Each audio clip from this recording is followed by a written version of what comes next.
Was it 2-all? Was it 2-1? Who knows? I mean, only in Trinidad something like this could happen. We're not sure what the actual scoreline was last night in the game, the Trinidad and Tobago game versus Bermuda. If you hear me now, I kind of muffled because I got wet in the rain last night. Got sick one time this morning immediately. That's how much I love this TNT side. I went and sit down in uncovered stands, get wet in the rain, run back across the covered stands, still get wet in the rain, sit down in wet seat to watch this game. You all know the usual. We do the player ratings, but I go and do something a little different. I have nobody with me. So I go and just rate the ratings on SofaScore. So we get straight into it. We don't waste no time. But going back to that crazy thing, nobody know what the actual scoreline is. On Google, it's saying that we won 2-1 in the stadium. If you all looked up and saw the scoreboard, it was saying 2-all. We really don't know. People were asking us in the stadium, and we were like, we really don't know because we had our phones out. We were also keeping an eye on the Jamaica Curacao game.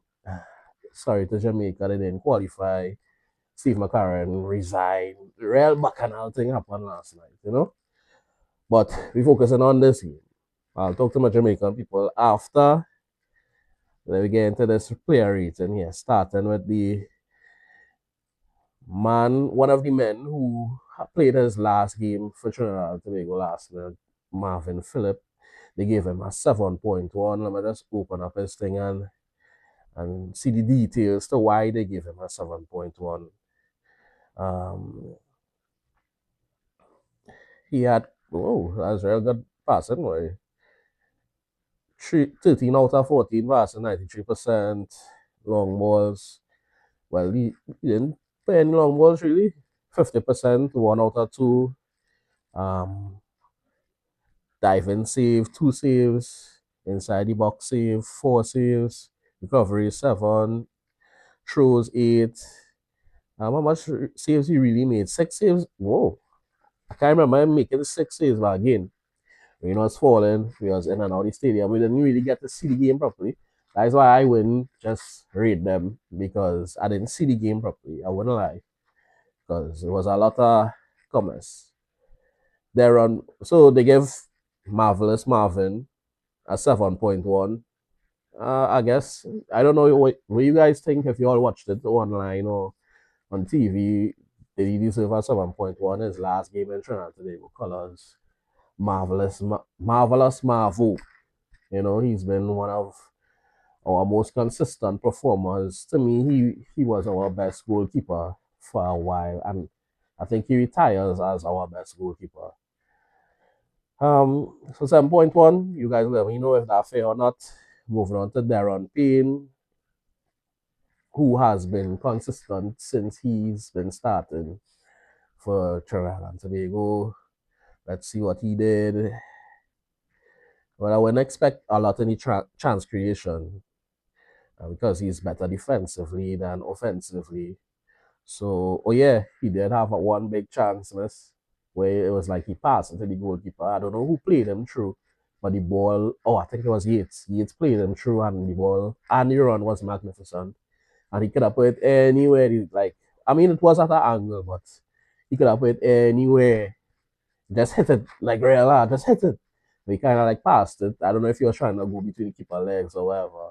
And it went out for a corner.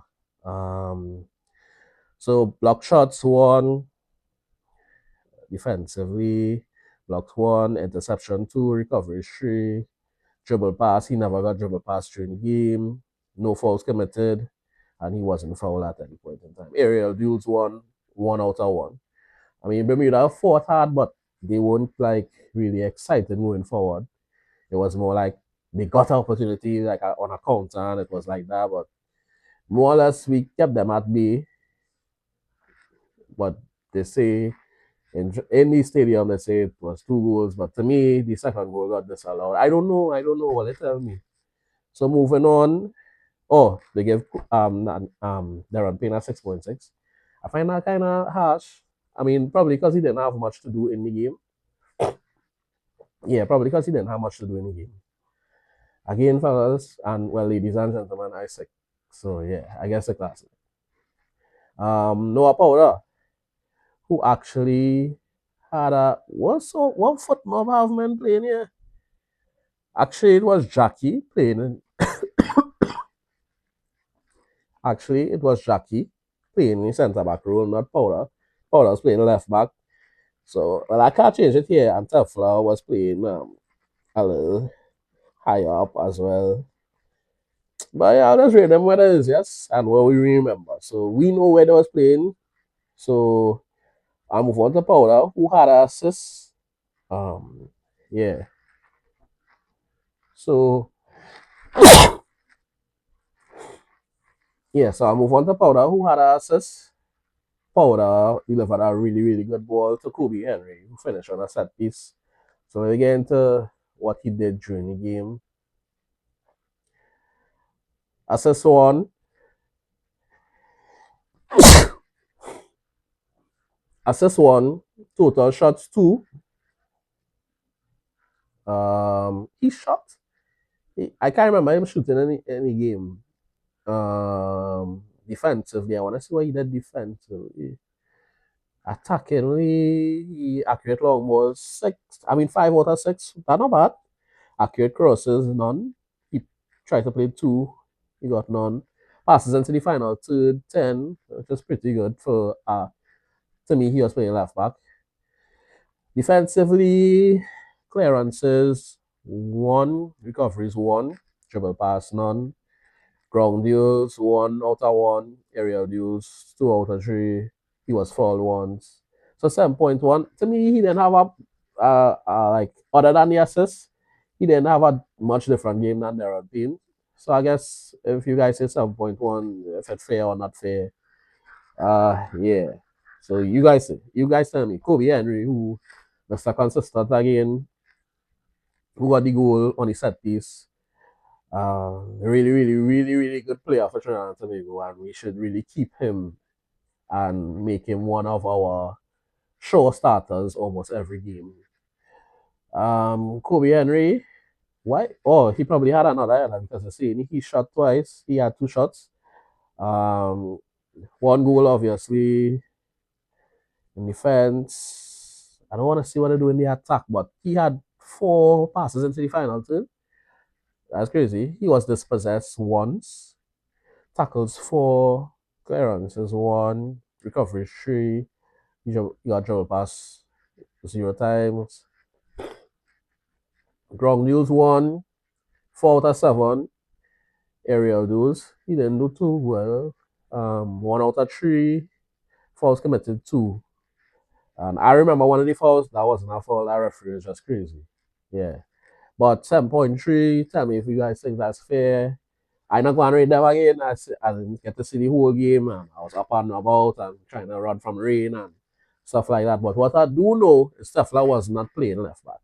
I know Jackie was playing centre back, so we will move on to Jackie. But I really, really, really enjoy watching Jackie play. Well, defend. Because he doesn't allow anybody to turn. He doesn't allow any space when somebody gets to receive the ball. He's like the all action pack attacker. He's the all action pack defender. So he'll get up in your face, get up on your back, that kind of way. So yeah, they gave Jackie a 6.9, which is kind of unfair to me from my game view. I don't think he deserves a 6.9. He really deserves to be in the sevens. Um, he had 61 passes. Well, 61 attempted passes. That's crazy. If he really did. He completed 57 of that, which is 93%. 69 touches, 1 successful dribble in the attack. Passes into the final third 11. And to me, he was playing centre back, so we're alongside Kobe.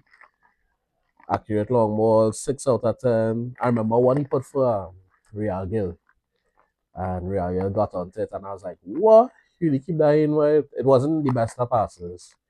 Tackles 1, he won 1. Clearances 3, headed clearances 1, interceptions 2, recoveries 6. You see, he had the most recoveries, so I don't understand. He got dribble pass at no time. Ground duels, 2 out of 3. Aerial duels, he won all his aerial duels. He committed 1 4. So 6.9 kind of harsh for me. I don't know what you guys think. And then you move one time to Rampersad, 6.2. Liu wouldn't be happy with this. Liu would say he doesn't deserve a 6.2 in any game because he's one of the consistent performers again. And we know this at age 30. I guess it's because he didn't have anything really exciting in his stats. I guess that was so far squad is this base they're rating on. So, but if you were at the game and you watch the game, you can see his importance and how important he is to keeping the ball moving and stuff like that. Those players tend to go under the radar most of the time. So if so far so say this, well not so far score, footmob say this, but to me he had a solid game. I wouldn't go through his stats because there's more eye tests than actual stats. He don't deserve a 6.2. I know that for sure. Yates. This is one of his better performances in a Trinidad and Tobago jersey, I would admit. He looked a little more dynamic. He still has this thing where he holds onto the ball a little too long. When there's a pass to be made, and he starts again, rain was falling. As we were getting up to leave, he had a chance when Molino made a run, which is kind of not of Molino because he doesn't have the legs anymore. And people were like, send him on, boy, send him on, release him on, boy. And he just didn't play it. He played a square ball, which is just like a pass to the side. 7.1.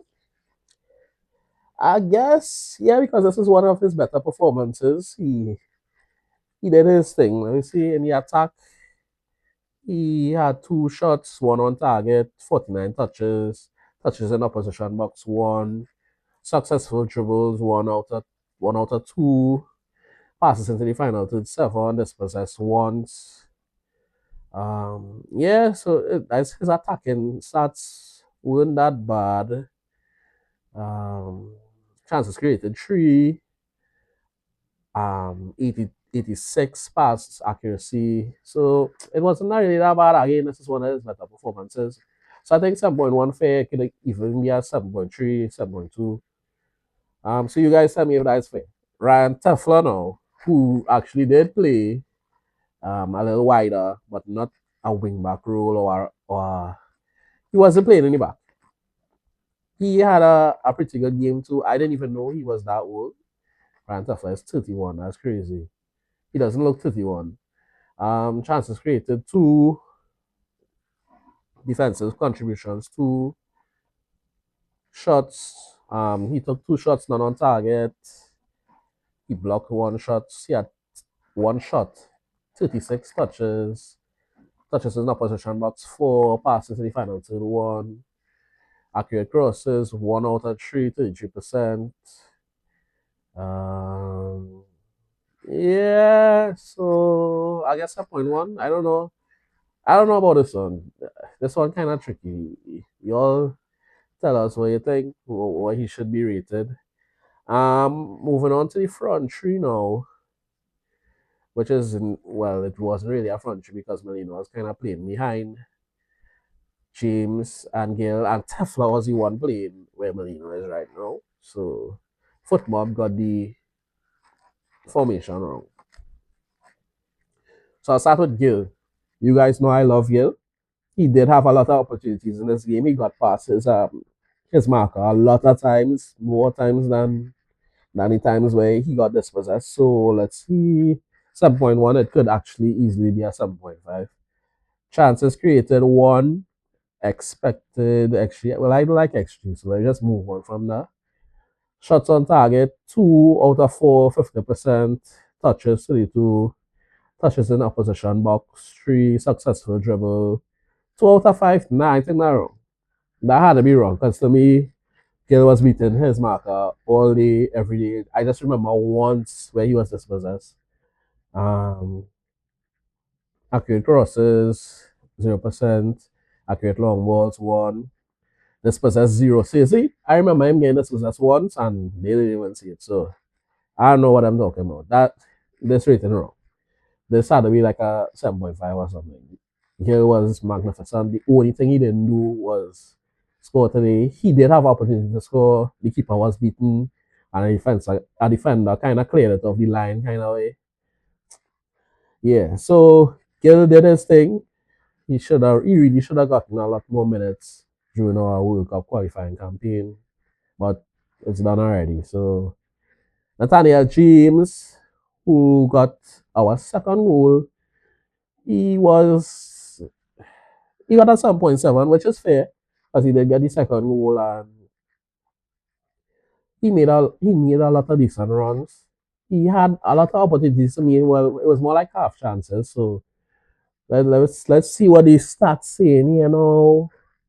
Shots on target, 2 out of 3 block shots, 1 touches, 48 touches in opposition box, 4 no successful dribbles, passes into the final third. With him being the main striker, I wouldn't expect much, but it's one. Joseph versus 4 times. Um, Non-penalty XG was 55, so like a half chance on a goal, basically. So 7.7, if not fair, you guys can tell me. I would say 7.5 because he was kind of in and out. He was in. He was.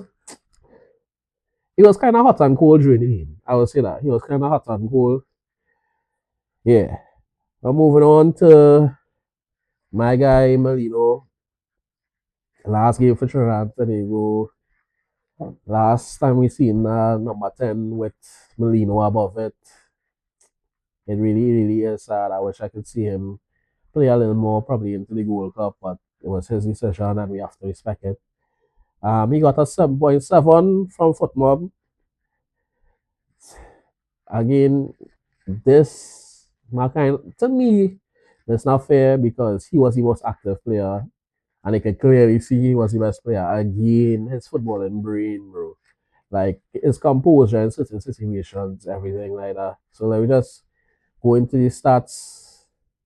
Touches 50, touches in opposition box 2, successful dribbles 1. That's a lie. Passes into the final third 7, dispossessed once. I can't take football serious. I always had like to do my own player rate. Because them he deserve a 8.5. I mean he did have chances to score, but it's football is football. Sometimes it can be unforgiven. Unforgiving. I remember somebody crossed it in and he hit it first time, keeper save. It had a chance where he was 1-on-1 and the defender like kind of pushed him from behind and got a foot on it. So football can be kind of unforgiving. Like to see Kevin Molino score on his final game. But so the thing goes. Let me go through the subs, the notable subs. I wouldn't go and talk about somebody who I didn't see much of. So I saw a lot of Overy because I think his instruction was get at the defender and get a crossing. And he did that more times than not. So you guys tell me what his rating should be. 6.5. I think that kind of unfair. Raymond, he came in and did well defensively. Wayne Fredericks, no. I'm talking about Molino leaving. I think Wayne Frederick is like I don't want to say the next gen, but I think he has the ability to step into Molino's shoes and do what he does well. So I think if with a little more guidance, Wayne Frederick could be that player for us in the coming years with Molino, not in the team. I'd love to see him with a little more, a little more game time, obviously, and a little more composure because to me, in certain moments, I don't know if it's because he's young, he gets really excited. His touch might be poor right at the last minute, but on the ball, literally, you could see his quality. Yeah. He got past his player. Let's see what football seeing here. Uh, Successful dribbles, 2 out of 2. He had more successful dribbles than that. I don't think he was dispossessed at any point, from my view. Um, Block shots 1. Yeah, he did have touches in opposition box 4, touches 14. These stats don't do his cameo justice. So we who watch the game, we can see his quality definitely. And I think he will be that player for us in the future once he continues on his trajectory. So yeah, but big talking point. Probably I'll do our next video probably tomorrow. Probably with some Jamaicans as well.